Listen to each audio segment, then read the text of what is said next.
Assalamualaikum warahmatullahi wabarakatuh. Masih bersama kami di channel Kenyataan Hidup. Pada kesempatan kali ini akan menceritakan 3 dinasti yang pernah berjaya di Kerajaan Mataram kuno. Kerajaan Mataram kuno terletak di Jawa Tengah dengan intinya yang sering disebut Bumi Mataram. Daerah ini dikelilingi pegunungan dan gunung-gunung seperti Gunung Sindoro, Gunung Sumbing, Gunung Merapi, Gunung Merbabu, Gunung Lawu, dan Pegunungan Sewu. Daerah ini juga dialiri oleh banyak sungai seperti Sungai Bogowonto, Sungai Progo, Sungai Elo, dan Sungai Bengawan Solo. Itulah sebabnya daerah ini sangat subur. Kerajaan Mataram kuno atau juga yang sering disebut Kerajaan Medang merupakan kerajaan yang bercorak agraris.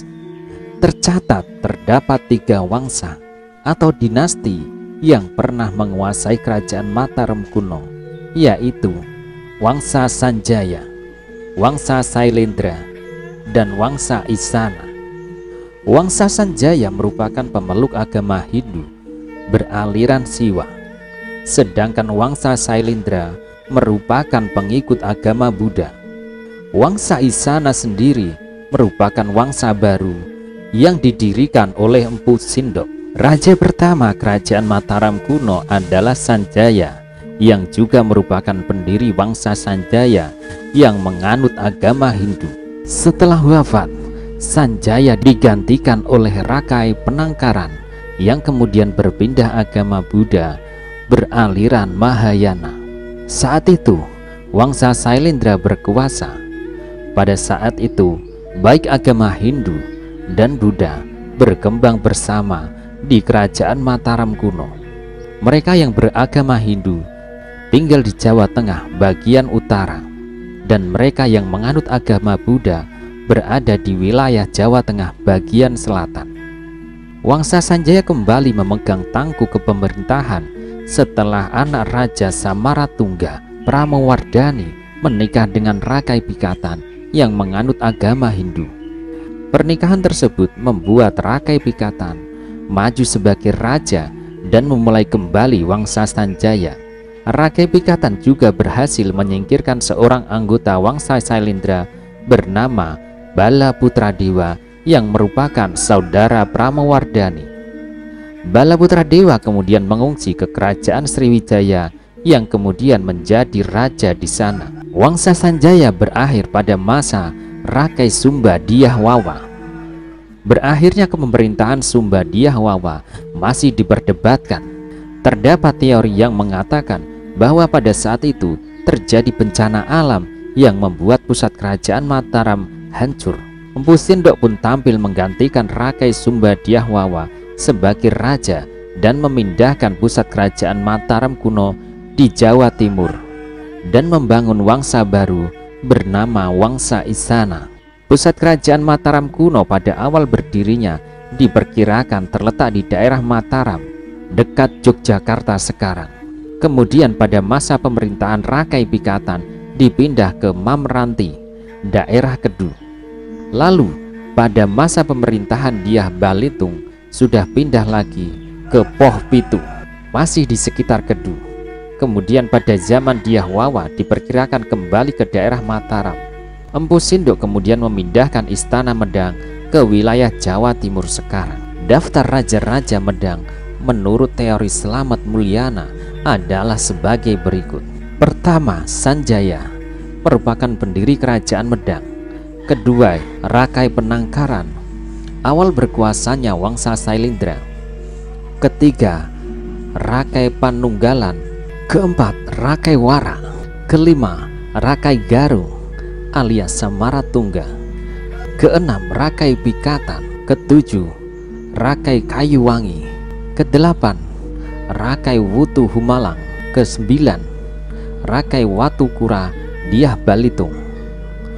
Kesepuluh, Empu Daksa. Ke-11 Rakai Layang Dyah Tulondong. Ke-12 Rakai Sumba Diahwawa. Ke-13 Empu Sindok. Ke-14 Sri Lokapala. 15 Makuta Wangsa Wardana.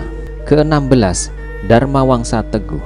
Pada daftar di atas hanya Sanjaya yang memakai gelar Sang Ratu, sedangkan raja sesudahnya memakai gelar Sri Maharaja. Terdapat dua sumber utama yang menunjukkan berdirinya kerajaan Mataram kuno, yaitu berbentuk prasasti dan candi-candi yang dapat kita temui sampai sekarang ini. Adapun untuk prasasti, kerajaan Mataram kuno meninggalkan beberapa prasasti, di antaranya prasasti Canggal ditemukan di halaman Candi Gunung Wukir di Desa Canggal berangkat tahun 732 Masehi. Prasasti Canggal menggunakan huruf Palawa dan bahasa Sansekerta yang isinya menceritakan tentang pendirinya lingga lambang Siwa di Desa Kunjarakunja oleh Raja Sanjaya, dan di samping itu juga diceritakan bahwa yang menjadi raja sebelumnya adalah Sanna yang digantikan oleh Sanjaya, anak Sannaha atau saudara perempuan Sana. Kedua, prasasti Kalasan ditemukan di Desa Kalasan, Yogyakarta berangka tahun 778 Masehi. Ditulis dalam bahasa huruf Pranagari atau India Utara dan bahasa Sansekerta. Isinya menceritakan pendirian bangunan suci untuk Dewi Tara dan biara untuk pendeta oleh Raja Bangkaran atas permintaan keluarga Sailendra dan Penangkaran, juga menghadiahkan Desa Kalasan untuk para sangga atau umat Buddha. Ketiga, prasasti Mantiasi ditemukan di daerah Mantiasi, Kedu, Jawa Tengah berangka 907 Masehi yang menggunakan bahasa Jawa kuno.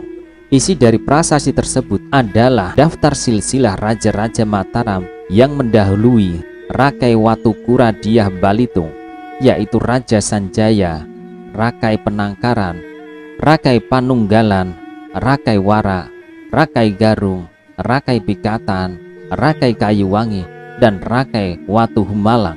Prasasti Klura ditemukan di Desa Prambanan berangka 782 Masehi, ditulis dalam huruf Pranagari dan bahasa Sansekerta. Isinya menceritakan pembuatan arca Manjusri oleh Raja Indra yang bergelar Sri Sanggrama Dananjaya.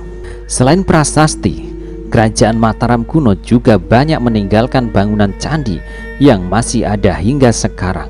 Candi-candi peninggalan kerajaan Medang antara lain Candi Kalasan, Candi Pelaosan, Candi Prambanan, Candi Sewu, Candi Mendut, Candi Pawon, Candi Sambisari, Candi Sari, Candi Kedulan, Candi Morangan, Candi Ijo, Candi Barong, Candi Sowijan, dan tentu saja yang paling kolosal adalah Candi Borobudur.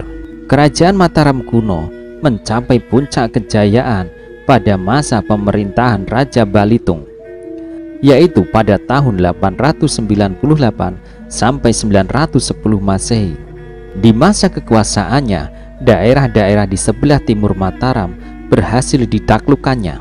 Oleh karena itu, daerah kekuasaan Mataram semakin luas yang meliputi Bagelen, Jawa Tengah, sampai Malang, Jawa Timur. Penyebab kejayaan kerajaan Mataram kuno: pertama, naik tahtanya Sanjaya yang sangat ahli dalam peperangan. Kedua, pembangunan sebuah waduk Hujung Galuh di Waringin Sapto atau Waringin Pitu guna mengatur aliran sungai Berangas sehingga banyak kapal-kapal dagang dari Benggala, Sri Lanka, Kola, Campa, Burma, dan lainnya datang ke pelabuhan itu. Runtuhnya kerajaan Mataram disebabkan oleh beberapa faktor. Pertama, disebabkan oleh letusan Gunung Merapi yang mengeluarkan lahar. Kemudian lahar tersebut menimbun candi-candi yang didirikan oleh kerajaan, sehingga candi-candi tersebut menjadi rusak. Kedua, runtuhnya kerajaan Mataram disebabkan oleh krisis politik yang terjadi tahun 927 sampai 929 Masehi. Ketiga, runtuhnya kerajaan dan perpindahan letak kerajaan dikarenakan pertimbangan ekonomi. Empu Sindok mempunyai jabatan sebagai Rakai Aihino ketika Wawa menjadi Raja Mataram, lalu pindah ke Jawa Timur dan mendirikan dinasti Istana di sana dan menjadikan Walunggaluh sebagai pusat kerajaan. Empu Sindok yang membentuk dinasti baru, yaitu Isana Wangsa, berhasil membentuk kerajaan Mataram sebagai kelanjutan dari kerajaan sebelumnya yang berpusat di Jawa Tengah. Empu Sindok memerintah sejak tahun 929 Masehi sampai dengan 948 Masehi.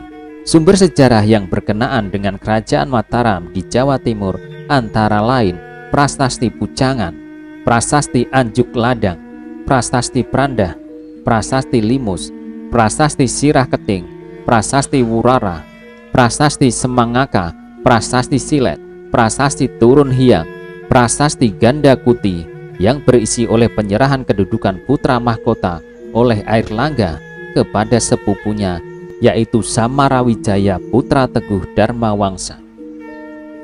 Demikianlah sekelumit ulasan tentang 3 dinasti yang pernah berjaya di kerajaan Mataram kuno. Semoga cerita ini dapat menambah sedikit wawasan akan keberagaman sejarah Nusantara. Apabila terdapat kesalahan dalam pengucapan atau versi dan masukan, jangan ragu untuk mengoreksi kami di kolom komentar. Jika dirasa bermanfaat, silahkan like, subscribe, dan share video ini. Akhir kata, semoga kita selalu diberkahi dalam menjalani kehidupan ini. Terima kasih telah menyaksikan video ini. Wassalamualaikum warahmatullahi wabarakatuh.